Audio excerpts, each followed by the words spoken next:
ẹ̀yin bàbá wa àti ẹ̀yin ìyá wa ẹ já pé àwọn ọmọ wa sí àkíyèsí nítorí wọ́n ní àgbà tí ò kẹhùn sọ̀rọ̀ tó bá yá akẹtàn sáré ọlọ́mọdé akẹtàn sáré lórí àwọn ọmọ tí a bí. Kí ló fà á tí mo fi sọ bẹ́ẹ̀? Àwọn ọmọ wa wọn fẹ́ ṣiṣẹ́ kan mọ́ lónìí, wọn fẹ́ làágùn. Ànàkẹ́ Gáímà òun ló wà lójú wọn tí wọ́n fẹ́ ṣe lónìí.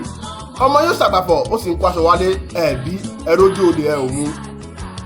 Pàtàkì jùlọ ẹ̀yin bàbá wa ẹ bá àwọn ọmọ wọn sọ̀rọ̀, ẹ̀yin ìyá wa náà ẹ pe àwọn ọmọ yín ṣàkíyèsí nítorí iṣẹ́ tí ìjọba wa ń ṣe lónìí ó ní agbára. Ẹni tí wọ́n bá mú